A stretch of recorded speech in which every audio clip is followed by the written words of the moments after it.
trials are equated with sufferings. Sabi po sa Bible, sa James, the book of James, chapter 1, verses 2 to 4, "Consider it pure joy, my brothers, whenever you face trials of many kinds, because you know that the testing of your faith develops perseverance. Perseverance must finish its work so that you may be mature and complete, not lacking in anything." So kailangan pala ay tinatrato natin ang mga pagsubok na isa ring kaligayahan. Because trials make us grow, strengthen us, trials make us complete. But there is another type of trial that is not suffering, but trial that is enjoyment. Yun ang hindi ko naririnig sa mga tao pag tinatanong ko sa kanilang trial yung enjoyment. At yan po ang pag-uusapan natin ngayon, enjoyment as trial. At ang pamagat ng ating pag-aaral, pass that other kind of trial. Pass that other kind of trial. Heavenly Father, we thank you for who you are. Salamat, Panginoon, at ang mga kapatirang ito, mga kaibigan namin ay nakarating. Kanya-kanyang istorya sa pagparito, kanya-kanyang mga balakid, kanya-kanyang sakripisyo. Panginoon, lahat po ng nahirapan, nagkaroon ng sacrifice kaming hinihiling ko po sa inyo, palitan nyo ng kagalakan. Punuin nyo ng pagpapala. Honor the intention of your people for coming here today. We want to fellowship with each other, but above all, we like to fellowship with you. Nawa, Panginoon, ay puspusin niyo po kami na inyong Espiritu. Huwag kaming aalis sa dakong ito na hindi niyo po kami nakausap, hindi niyo po kami napagaling, hindi niyo kami naturuan, hindi niyo kami naituwid. Mangusap po kayong may kapangyarihan. Tinig niyo nais sa aming marinig. Use your servant only as your instrument, but be our speaker, O God. We recognize no other God but you, O God of Isaac, God of Moses, God of Abraham. So we reject any other God. We reject any other message from any other person or personality. But we want you, Father, to speak to us. Holy Spirit, enable us. Empower us to hear, to understand, and to become like Jesus. Father, take over. We are your people. We reject and rebuke all presence of evil, all work and plans of evil against this holy assembly. We reject in Jesus' mighty name. And we ask you to do your will. Let your will be done. We're confident, Father, that you hear as we ask in Jesus' mighty name. Pass that other kind of trial. And that other kind of trial is enjoyment. I'm going to talk about 8 enjoyments, 8 nice things, 8 roses that can become thorns, 8 blessings that can become curses, 8 enjoyments that can become trials. One of that, a trial that we should pass, is a trial of beauty and good looks. Tingnan ninyo yung katabi nyo. Siya kaya ang pinag-uusapan natin. Beauty and good looks. Tulad na lamang ni Joseph. Si Joseph the dreamer. Sabi sa Biblia, ay siya magandang lalaki. Sumapit suloy siya sa gulo. Pinagtangkaan siya at pinagnasaan ng babae niyang amo, asawa ng kanyang tunay na amo na si Potiphar. Genesis 39 verse 6 up to 7. Now Joseph was well built and handsome. And after a while, his master's wife took notice of Joseph and said, "Come to bed with me." At syempre dahil si Joseph po ay makadiyos, siya'y disente, may paggalang sa kanyang among lalaki, di niya kailanman pinagbigyan ang mga panunukso ng babaeng ito. At ang babae ito naman cannot take rejection well. So what did she do? One day, she cried rape. Nung di siya pansinin, isinumbong niya at pinagbintangan niya na balak daw siyang gahasain ni Joseph. Because of that, Joseph went to jail. And another story deserves another telling. But the point is, kung ito ba naman si Joseph ay hindi may itsura, hindi sana napagnasaan. Kung minsan po, blessing, yung hindi ka masyadong maganda. Hindi ka nare-rape. Blessing yung hindi ka masyadong magandang lalaki. Walang masyadong nang aakit sa'yo. Malaki pong pagsubok na maging maganda. At maraming tao, hindi nila na ipapasa ang pagsubok. Kinakain sila ng kagandahan, nagiging palalo, nagiging mayabang, o kaya nagkakasala dahil dumadaling magkasala sa dami ng nang-aalok. Kaya mabuti kumisan yung di na naaalok pa. Napipilitan ka maging banal. At least kahit pilit, banal pa rin. Kesa sa napakarami namang pagkakataon.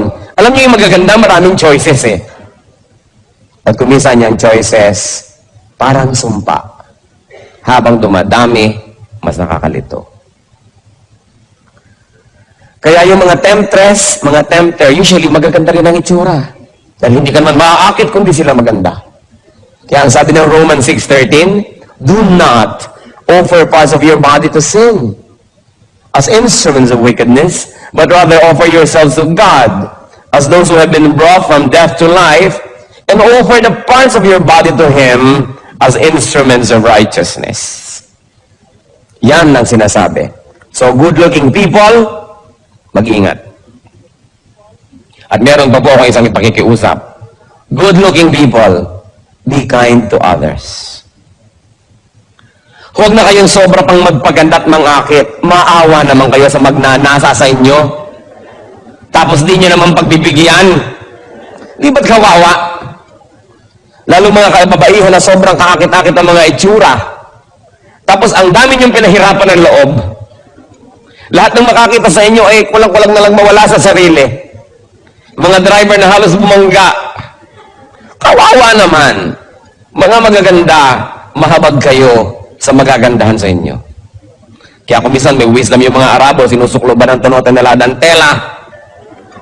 Mata lang ang pinapakita. Sobra ka na naman kung pati sa matay na akit ka pa. Yung iba naman talaga dapat yung takpan. Kasi sobrang walang takip. Sinisipon na. Nagkakaroon na ng pulmonya, ayaw pang takpan ng katawan. So, maawa kayo. Maawa kayo sa magnanasa, na magibigulang naman. Maawa kayo sa maiinggit. Malaking pananagutan ang maging maganda. Beauty is from God, and it must glorify God. Beauty must never be surrendered at the feet of Satan to be his instrument. Pero tingnan ninyo, napakaraming magagandang tao, kasangkapan ng kasamaan. Ang kagandahan ay ginagamit sa pang-aakit ng asawa ng may asawa. Sa pagmamali ng kaisipan ng maraming makakakita. It's sad that a beautiful thing and that beauty can be a curse. So, watch out, beautiful. Watch out, handsome. Sabihin nyo nga sa katabi nyo yun. Watch out, beautiful. Watch out, handsome. Another trial, which sa biglang tingin is a blessing but can become a curse also, is health. Health? Pastor Ed, hindi ba kinakakamali? Health can be a curse, yes. Because healthy people have so many options and choices of what to do. Katulad ng sobrang maliliksi ang mga paa, kung minsan kadadaling maghabol ng kasalanan at pumunta sa mga lugar ng kasalanan, kung yung ba naman yung nakapakos sa kama at di makabangon, nagiging banal. You know, the body can do so much when you're healthy. That's why, when you are healthy, first you thank God, and then you watch that you don't allow your health to become an entry point of evil. Kasi pag malusog ang tao, maraming pwedeng gawin. At saka marami rin pwedeng makigawa sa kanya. Kasi kung ikaw naman sumusukan ng dugo, ay wala nang may gustong lumapit sa iyo kumisan, malayo ka sa temptation. Pero kung lusog-lusog mo, maraming gusto na dumikit-dikit at lumapit-lapit sa iyo. Kaya ang katawan natin, mas malusog, mas ginagawa nating alipin ng kabutihan. Sabi ni Paul sa 1 Corinthians 9:27, no, I beat my body and make it my slave. You know, if you don't make your body your slave, it will be your master. Yung katawan ng tao, pag hindi yan sinupil, pag hindi yan kinontrol, yan ang magiging amo nyo. At pag ang katawan ng tao naging amo, mapapahamak ang ating kaluluwa. Kasi walang gustong gawin ng katawan, kundi katamaran, kasalanan, luho, sarap. Kawawa ang kaluluwa ng tao na yung katawan niya ang nag-ahari sa kanyang buhay. Kaya ang sabi ni Paul, binubugbog ko tong katawan ko na to, pinupukpok ko to, pinipilipit ko to, at ginagawa ko siyang alipin ko, sumusunod sa kagustuhan ng aking espiritu. At yan ang dapat mangyari. Kaakibat po't kasama ng health, trial din yung long life. It's a blessing to have a long life, but long life can also be a curse. Long life can also be a trial. Tingnan nyo, ang napakarami nating hinahanga ang mga bayani, maaaga kasing namatay. Si Rizal, si Bonifacio, ilang magsaysay, palibas at maaagang namatay, hindi nagkaroon ng maraming pagkakataong magkamali. Habang humahaba ang buhay, dumadami ang pagkakataon mo magkamali. Of course, dumadami rin ang pagkakataon mo gumawa ng mabuti. Kaya sinasabi natin, blessing yan, pero pwede rin niya maging sumpa. Tingnan niyo sa Don Emilio Aguinaldo, sa haba ng buhay, napakaraming naging controversies tuloy na nasangkutan, sumama sa politika, natalo ko, anong pinagagawa? Ang haba kasi ng buhay. Yung napakaagang nangamatay, nagmumukha tuloy yung mga perfect or nearly perfect because they did not have much opportunity to make mistakes. So, watch out, you health buff. Kung ang lusog-lusog mo, mahaba ang iyong buhay, humihingi ka sa Diyos sa mahabang buhay, gusto mong pahabain, mag-ingat-ingat ka. Sapagkat bawat buhay at bawat araw na ipinahiram ng Panginoon ay gustong agawin din ni Satan. Eh kung si Hitler namatay nung 11 anyos, hindi bang iba sana ang history ng mundo? Eh humaba. Eh kung naging 90 siya, can you imagine kung anong pwede mangyari? Ang buhay, trial yan. At kasama din ang health, isang trial, hindi lang yung long life, kundi youth. Yung pagiging bata, yung kabataan, isang malaking trial. Why? Because in the time of youth, people make the foundation for their whole lives. Kung anong ginagawa natin ng ating youth, sometimes kaladkad, daladala, pasan-pasan natin buong buhay. Kaya dapat ang mga young people nag-iingat. At dapat nilang makita na yung estado, yung stage na sila yung mga kabataan ay isang napakalaking pagsubok na kailangan nilang malampasan. Sapagkat marami hindi nakakalampas ng hindi nadadamage. Sabihin, talaga ganyan, mga babae medyo maalembong ng konti kasi young people. Pero yung iba hindi nakakalampas. Nagkakaroon ng buhol-buhol na anak bago mag-18, 19. Hindi nyo na pwedeng maando yun. Nando na.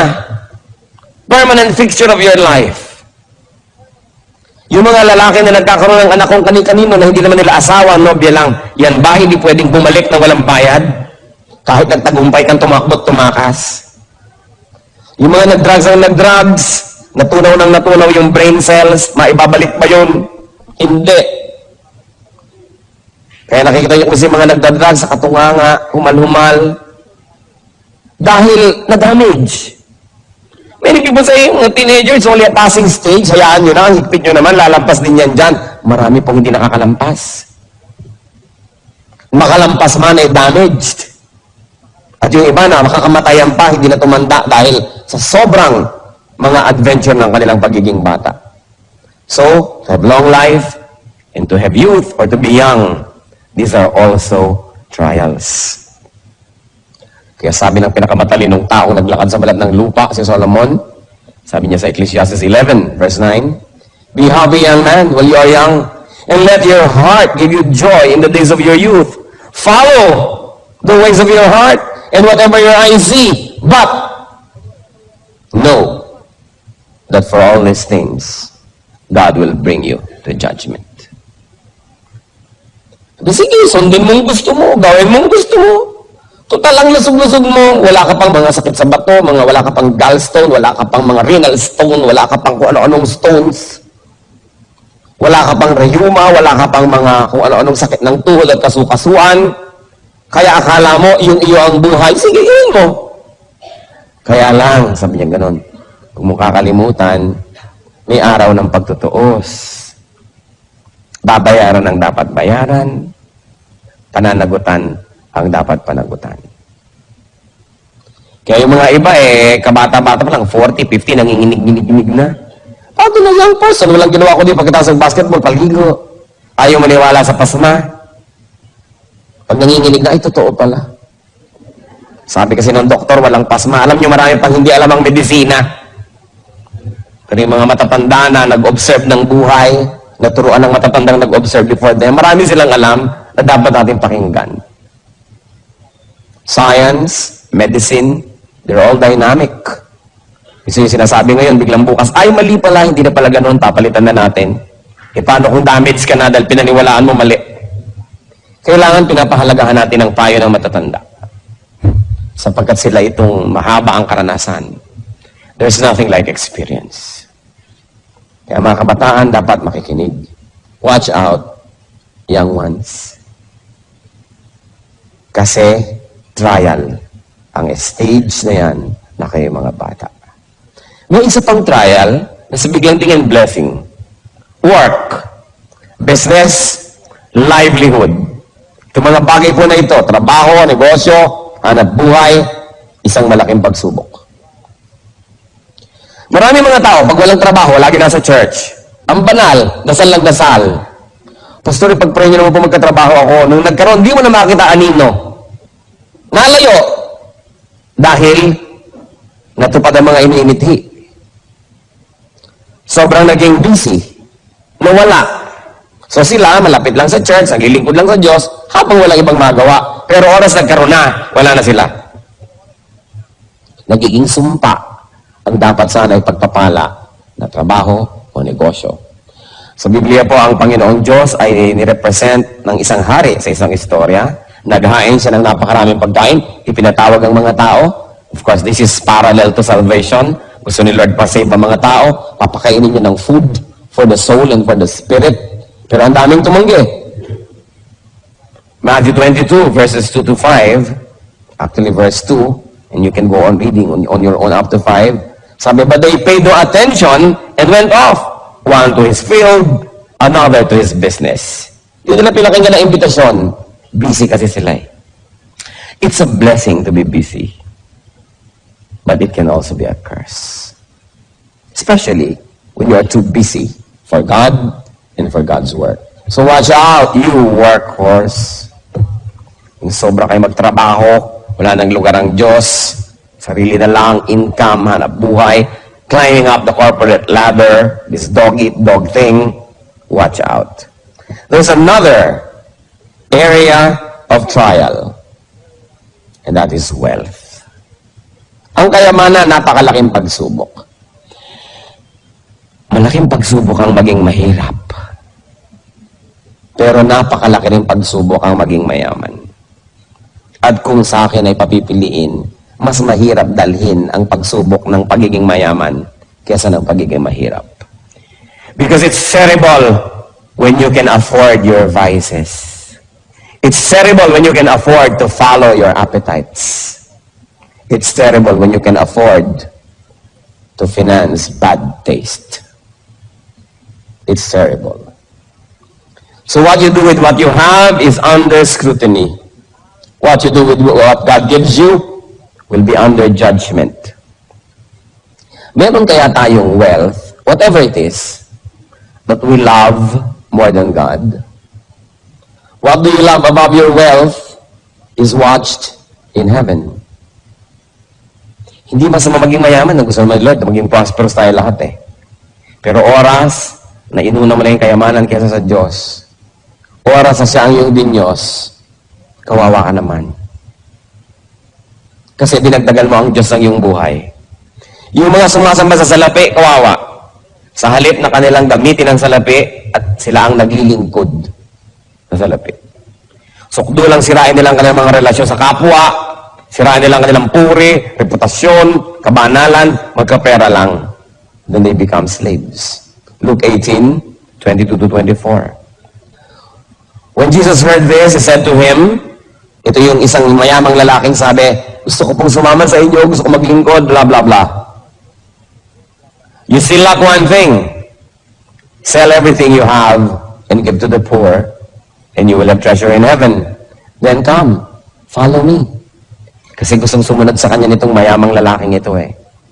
When he heard this, he became very sad because he was a man of great wealth. Jesus looked at him and said, how hard it is for the rich to enter the kingdom of God. Of course, I like to add that it is also hard for the poor to enter the kingdom of God.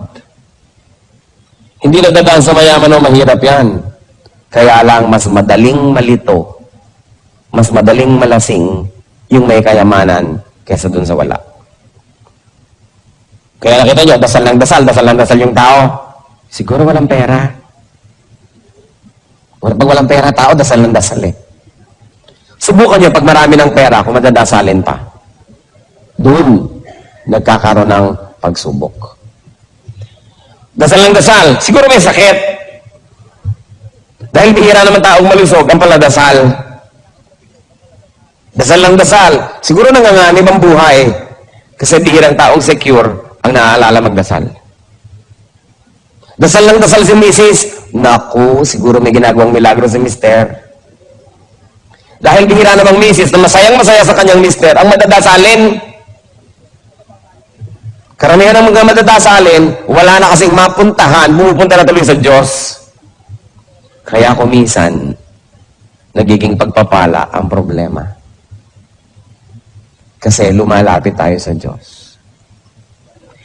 Pero imagine niyo kung gaano kalaking pagpapala yung malusog ka, masaya ka, kontento ka, masagana ang iyong buhay. Tapos madadasalin ka pa rin, malapit ka pa rin sa Diyos. Bakit ka ngayon mawawala ng magagandang bagay na yun? Bakit kapag lalaruan ng tadhana, samantalang malapit ka sa Diyos? Even like you're under trial like Job, na ibinalik naman lahat ng Diyos, dinoble pa. Kaya alam nyo, yung magkaroon ng maraming pera, napakalaking pagsubok. Subukan ninyong lapitan yung taong hirap na hirap sa buhay. Ilapit nyo ang Panginoon, mas madali siyang magdasal. Mas madali siyang makinig, mas madali siyang manampalataya. Subukan yung ilapit yung salita ng Diyos sa taong masagana, malusog, okay ang buhay, ang hirap sabihan. Sasabihin, kung mali ang ginagawa ko, bakit ako nagtatagumpay? Bakit pa ako magbabago? Baka maiba yung feng shui ng buhay ko, malasim pa ako. Samantalang ngayon, sinuswerte naman ako sa buhay. Kaya mahirap pong kausapin yung matagumpay. Liban na lang kung yung matagumpay na yon, ang kanyang puso nasa tamang lugar, kinikilala niya na ang lahat ng tagumpay niya, bigay lang ng Diyos, hindi dahil magaling siya, hindi dahil deserve niya, then dumadaling kausap. Yung maging masagana sa buhay, malaking pagsubok yan. Blessing yan. Pero pag hindi natin nahawakan ng tama, nagiging parang sumpa.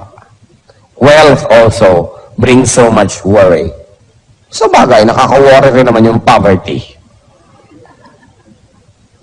Pero yung poverty naman, wala ka masyadong choice. Sumisimple. Pag marami kang pera, kaya mong limang kerida, ibahay lahat, dumadali. Dumadali ang pagbili ng mga bisyo. Dumadali. Lumalakas ang loob maghiwa-hiwalay yung mga tao kasi kaya naman nila maghiwa-hiwalay eh. Kasi alam niyo, may mga tao naman, hindi naman dahil nagmamahalan kaya magkakasama because there's interdependence, hindi sila mabubuhay economically na magkakahiwalay. And in that case, poverty helps to keep them together. Until they evolve or they develop in their thinking that they will be having greater and deeper reasons for sticking together. But for a while, it helps that they need each other. Kaya nga po, malalaman mo lang ang taong tunay na magalang, tunay na polite, pagka mayaman, pagka merong kaya sa buhay. Kasi yung mahirap, wala namang choice yung kundi maging magalang eh. May choice ba? Empleyado ka, good morning po. Diba? Dadaan ka sa mga nag-uusap, yukong-yuko ka. Ang galang-galang mo. Ayaw mong tawagan siya ng oras ng siesta. Ang galang mo, kasi baka nasa ilalim ka ng kapangyarihan niya. Pero oras na ikaw na yung makapangyarihan. Oras na ikaw na yung may pera. At magalang ka pa. At hindi mo na kailangan ng tulong nila, pero magalang ka pa. Yun lang nakakatalong nalalaman, magalang nga siya. Because many people are forced by circumstance to be nice.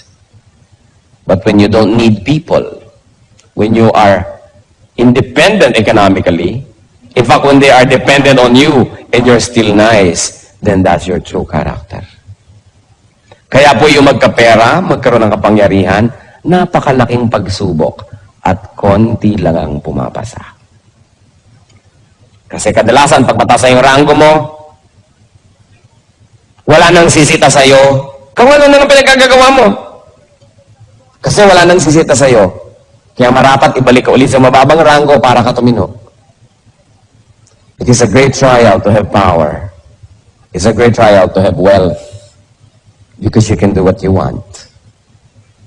And when you're able to do what you want without having to submit to anybody, that's when your true character shows. Mahalaga. Isip-isipin natin. So watch out. Let's see. Tingnan nyo nga katabi nyo kung mukhang mayaman. Baka nagpapanggap lang siya para wag niyong dukutan. Pero mayaman pala. Yung mariwasa ka sa buhay, may kaya ka, trial yan. Then, another trial is knowledge. Knowing is a burden.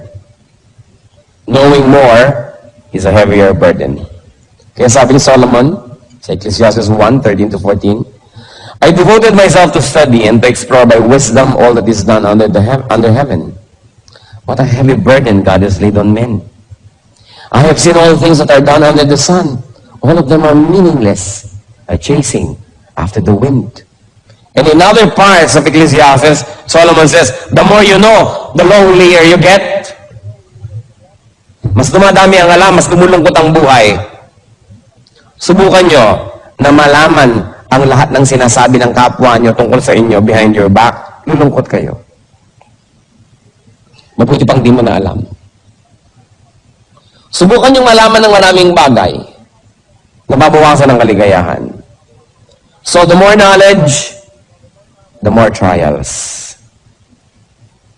Kaya mga rumurunong ng konti, nakapag-biology 4 lang, ipinagpipilitan ng galing tayo sa unggoy, yan ang napala sa pagiging marunong. Little knowledge can be dangerous. That's why atheist scientists, atheist philosophers are in danger. What we know is little. What we do not know is immense. O yung taong hindi tiyak, therefore akala niya hindi niya alam. Ang nanganganib, yung mga taong nagdudunong-dunungan. Yung mga natututo, nalalagay sa panganib, napapahamak, kung ang karunungan na ito, hindi na isusuko sa Panginoon. Kita ninyo dahil sa karunungan ng tao, akala na nag-i-improve tayo, wow, pagaling ng pagaling ang tao, pagaling ng pagaling ang mga armas na nagagawa. Mabuti pa nung araw, pakpukan lang ng bato, buhusan ng kumukulong tubig ang mga giyera. Kapaltos-paltosak ka lang. Ngayon, napaka-high-tech ng giyera, ang daming namamatay agad. Dahil sa runong. Knowledge can be a curse. So watch out, nerd. Mukha bang marunong ang katabi nyo? Tingnan nyo nga, mukha bang marunong? Sabi sa mukhang marunong ito. Ano yung basis natin dyan? Another trial, of course, is zest. Sigla. Love for life. Love for your vocation. Sigla. Yung meron tayong passion. Actually, maganda yan. Pero trial yan. Dahil kung saan ninyo yan i-dedicate, doon kayo mapupunta. Sabi sa Matthew 10:39, whoever finds his life will lose it. But whoever loses his life for my sake will find it. So para saan yung zest ninyo ba? In finding God or in finding other things? What causes do you pursue? What causes do you live for? Make sure the things you live for are worth dying for. And the things you die for are worth living for. Kaya dapat pag-ingat-ingatan natin yung sigla kasi kumisan kung saan-saan napupunta. Ito po, na trial sa buhay, good relations. Yung meron kayong mga mapagmahal at minamahal na mga magulang, mga anak, mga asawa, kaibigan, etc., etc. Akala natin ito is lagi na lang good sa atin. They can be trials. Our loves, our affections, our involvements. Pag iniisip ko itong si Abraham, bakit matapos na manalangin ng kay haba-habang panahon na magkaanak, nung nagkaanak, sabi ni Lord, paki-offer mo nga sa akin yung si Isaac. Is it possible na dahil sa pananabik niya na magkaroon ng anak, ay na makita na yung anak niya sa kanya at sa Diyos? Possible kaya? Kaya gusto ni Lord ma-prove ni Abraham, kay Abraham mismo, sasabihin niya na number 1 pa rin ng Diyos, kaya sinabi, i-offer mo. At nung nagkaroon siya ng lakas ng loob at katawan na gawin yun, hindi naman ipinatuloy ng Diyos. Kasi napatunayan, hindi naman pala susubayin ni Abraham ang Diyos dahil sa anak. Therefore, hinayagan niya na yung anak ay ma-maintain. Kung ipinagkait kaya ni Abraham si Isaac at hindi niya ini-offer, paano kaya kukunin ng Panginoon niya at saan paraan? We don't know. Because the story did not happen that way. Abraham obeyed God. Gaano karami sa inyo ang susunod sa Diyos kung ang pagsunod ay nangangahulugan ng pagputol ng relasyon niyo sa kapwa-tao? Ano ba sasabi? O, layuan mo yang si Bigote. Lalayuan mo ba? Asawa yan ng iba, huwag mo yang samahan. Diyos ko po, paano ako mabubuhay nang wala siya? Kaya kay Bigote, kahon, bayong, kung ano man yun. Siya pa rin. Kaya maraming tao hindi nakakalapit sa Diyos kasi inuuna nila kapwa-tao. Kasi naranasang umibig, nakatikim magmahal at mamahal na addict. Kaya never mind may kaluluwa, never mind may kabanalan, ang mahalaga sa akin, kapwa-tao lamang. Kaya yan pong magmahal at mahalin, malaking trial yan. Kasi laging nanganganib na magkaroon ng kaagaw ang Diyos. Sabi pa naman niya, I tolerate no rivals. Love the Lord your God with all your heart and with all your soul and with all your mind. Kaya sabi sa Matthew 10:37, anyone who loves his father and mother more than me is not worthy of me. Anyone who loves his son or daughter more than me is not worthy of me. Ang tagal, pinroblema ko yung verse na yan. Sino sa inyo naman problema sa verse na yan? Raise your hands. Sige pa, aminin nyo na. Kakaproblema, no? Sabi ko, bakit naman ganyan ang Diyos? Napaka-egocentric. Gusto nilang lagi siya number 1. Pati ba naman sa nanay ko, mauna pa siya. Kung meron ako anak, may asawa ko, mauna pa siya. Tapos una siya sa lahat. Lahat ng tao, siya na lang yung number 1. Bakit naman? Na-share ko na sa marami ito, payagan niyo akong ulitin ko sa inyo dahil baka hindi ko pa na-share sa inyo. Dahil nagkaroon ako ng peace sa verse na ito. At alam niyo kung paano, sa hinaba-haba ng pakipagbuno ko sa verse na ito. Napagtanto ko, I'm sure it came from the Lord, na kung sino ang mahal niyo, yun ang makakasakit sa inyo. Kaya ka ba naman saktan ni Aling Eyapang doon sa may kanto? Hindi siguro, maliban na lang hinampas ka niya. Pero niya kaya saktan ang puso mo. Tulad ng magiging sakit kung iniwan ka na asawa mo. Pinagtaksilan ka ng nobyo mo. Sinumpa ka ng magulang mo. Iniwan ka ng anak mo. Ang sakit. Kasi yung mahal mo, ang makakasakit sa'yo. Mas mahal mo, mas kaya kang saktan. Ngayon, kung nagmamahal ka ng tao, humanda-handa ka masaktan. Kasi, iiwan ka niyan. Maaaring pagtaksilan ka dahil siya naging marupok. O maaaring pagtaksilan ka dahil basta ayaw na niya sa'yo. O ang tapat-tapat niya, ang buti-buti, namatay. Di wala rin. Mawawala rin. Kawawa naman ang taong sobrang nagmamahal sa kapwa. Humanda kang lumuha. Kaya ang sabi ng Panginoon, unahin niyo ako. akong gawin yung number one love. Kasi hindi naman siya mamamatay. Hindi lagi siyang nandyan. Hindi ka naman niya pagtataksilan dahil siya'y matapat. Hindi ka naman niya iiwan because He fills heaven and earth with His glory and with His presence. Hindi ka niya dadayain, hindi ka niya pagsisinungalingan. Tutulungan ka pa niya, sasamahan ka niya. Kaya sabi niya, pag akong mahal niyo, wala kayong kaluglugi. Paano ho, Diyos ko, ang bigote? O, di gawin mo number 2, number 3 sa iyong buhay. Pagtaksilan ka, mawala siya sa'yo, dahil ako pa rin ang number 1, nasaktan ka, pero konti lang. Kasi pag yung number 1 sa buhay mo ang nawala, sabi mo ba, Crispin, Basilio. Kasi nawala yung number 1 eh. May problema pa kayo sa verse na ito? Na-solve na? Sino yung na-solve na ang problema? Gusto ng Diyos, number 1 tayo. Number 1 siya sa buhay natin kasi gusto niya tayong alagaan. Di ba? Sino sa inyo mga magulang? Di ba pag may naliligaw sa anak nyo, kinakabahan kayo? Baka paluhain tong anak ko? Ano ba itong naliligaw sa kanya? Laki ng hikaw. Malaki pa sa hikaw ng daughter ko ang hikaw mo, iho. Nakakatiyak ka bang matutuwa ang anak ko sa piling mo? Tapos ang grade mo, puro pasang awa. Kawawa naman ang anak ko. Hindi ba't kuminsan kung pwede lang ibulsa yung anak niyo yung paligawan? Dahil ayaw niyo masaktan. Hindi dahil gusto niyo siyang sadistahin. Kasi parang kitang-kita niyo na, anak, masasaktan ka. Tapos nung nakikita mo na hindi ka na sinusunod dahil susunod-sunod sa nobyo, hindi na sinusunod na yung mga patakaran, nagsisinungaling na sa'yo, eto na nga, number 1 na yung nobyo, hindi na ako. Kawawa naman ang anak ko. Kaya ang magulang, kung pwede lang, anak, ako na lang gawin mong number 1, hindi kita pagtataksilan, dito ka na lang sa atin, magsama-sama tayo habang libing. Kung pwede lang ganunin ang anak, kasi gusto mong i-protect, ganon, in a much greater way, ganon tayo gustong i-protect ni Lord. Kaya sabi niya, dahil sa pag-ibig na yan, pag-ibig na ligaw, kasi nauna yung tao kaysa sa Diyos.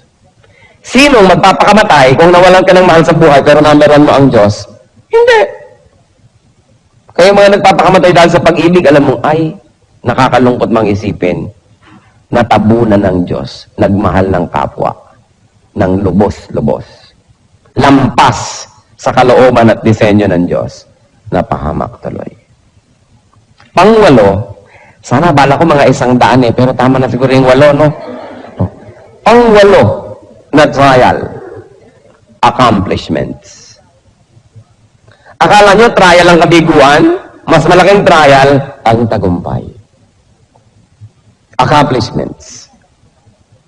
Mas maraming nagpapakamatay na matagumpay kaysa sa bigo. Mas maraming mag-asawa ang naghihiwalay na matagumpay kaysa yung mga bigo.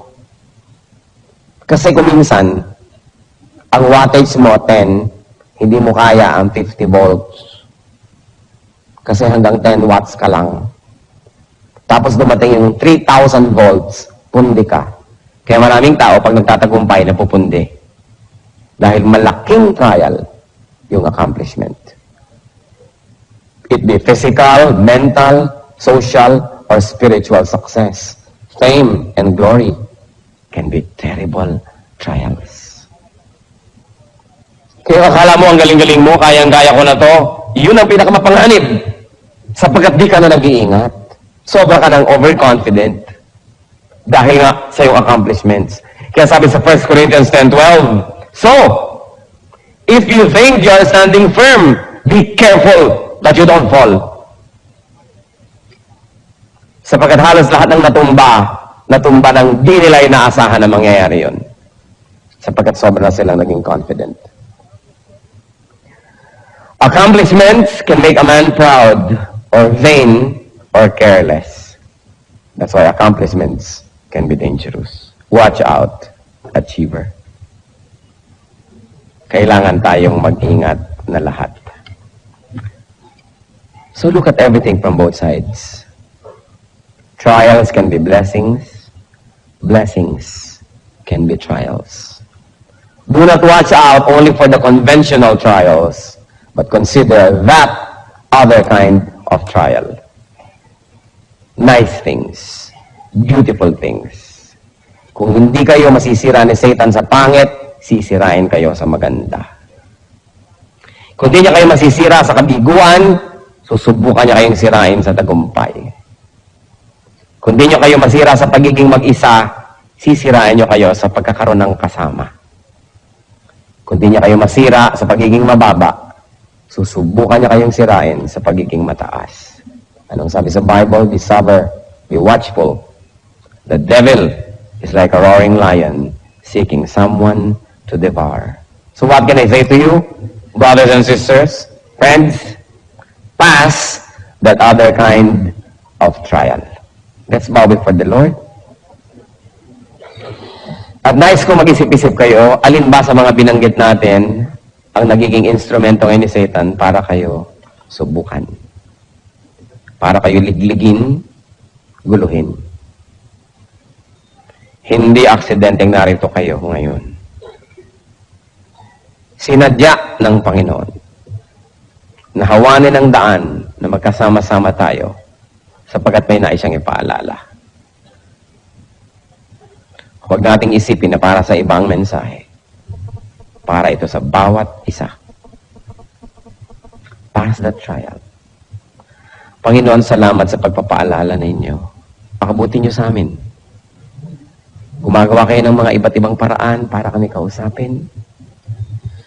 Salamat, Lord, binibigyan niyo kami ng pansin. Hindi man kami karapat-dapat. Ipakita niyo nga sa amin ang mga bagay na sa biglang tingin ay mabuti, subalit pag di namin binantayan, maaari maging dahilan ng aming pagkadapa.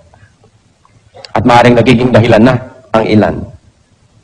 Turuan niyo po kami.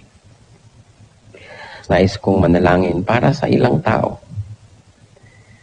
na nakita niyo ilan, marami, maaaring lahat o isa sa mga binanggit ngayon nagiging trial sa inyo. Nais kong ipanalangin na palakasin kayo ng Panginoon. Nais kong ipanalangin na bigyan kayo ng Panginoon ng matang makita ng malinaw ang mga pandaraya ng sanlibutan. Sino man sa inyo magsasabi, yes, meron sa mga binanggit na nagiging dahilan ngayon para ako'y subukin. Nais kong malampasan, nais kong maging malakas. Hihingi tayo sa Panginoon ng pagpapala. Sino man ang magsasabi niyan? We're going to pray. Who else would like to say, Lord, you made me realize and you made me see the trials that I probably never saw clearly before. But now I like to surrender to you and to announce to you, O Lord, to say to you that I need you. Individually, brothers and sisters, kausapin niyo ang Panginoon. Narito siya. Damang-dama kong narito siya. Kausapin niyo. Humingi kayo ng lakas. Ihingi niyo ng tawad ang mga pagkakamali, pagkakasala sa mga larangang ito. Hindi kalugod-lugod sa Kanya ang ating mga kasalanan. Make this a very beautiful moment of reconciliation with God. Ihingi niyo ng tawad. I cannot do it for you. You've got to do it yourself. Sa ilang saglit, seek God's forgiveness. If you have allowed these things to deceive you, and if you have allowed Satan to succeed in other parts of your life, in silence, pray to the Lord. Salamat, Lord, sa inyo pong pakikinig sa aming mga pagtatapat sa paghingi ng tawad sa inyo. Ayon sa panalangin ng bawat isa na nakatindig sa iyong harapan ngayon, Panginoon, igawad niyo nga po yung mayamang pagpapatawad. Igawad niyo ang iyong kabutihan, kabaitan sa amin. Pagkamat wala kaming patago at humihingi ngayon, Panginoon, ginagawa lang namin sapagkat pinangako niyo, pakikinggan niyo kami. Alang-alang sa iyong mga salita at alang-alang sa iyong pag-ibig sa amin. Naglalakas loob kami, Panginoon, na humingi nang hindi naman namin ipinatago. Patawarin niyo po ang bawat isa as everybody has individually sought forgiveness. At ngayon naman, Panginoon, sa pagtayo na yung mga anak, sa pagkilala ng pagkakamali, sa pagkilala ng kahinaan, sa pagkilala ng pananagutan sa inyo. At sa pagkilala sa inyo na tanging makatutulong sa aming lahat. Tanggapin niyo po ang pagtayo na ito bilang pahiwatig, bilang pagsasaad na kami umaasa lang sa inyo. Kayo pong nakakakilala sa bawat isa na ngayon ay tumitindig at kumikilala rin sa inyo. Kayo po ang magpalakas sa aming lahat. Kayong nakaalam ng aming mga kahinaan, puspusin niyo ng inyong presensya at ng inyong kapangyarihan. Nang sa gayon ang aming mga kahinaan ay maging kalakasan namin. Kayong nakaalam ng mga kadiliman ng aming buhay, tapunan niyo na inyong liwanag ang madidilim na sulok ng aming buhay at kayo'y maghari doon. At kayo, Panginoon, na nakaalam ng mga ginagawa naming di ka nais-nais.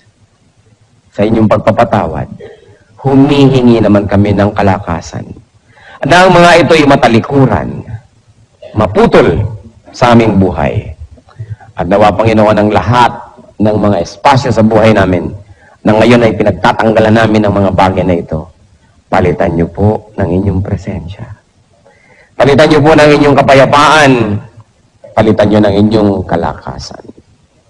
Manawa, Panginoon, hindi lang kami ang makinabang sa iyong mga salita, kundi bigyan mo rin kami ng malasak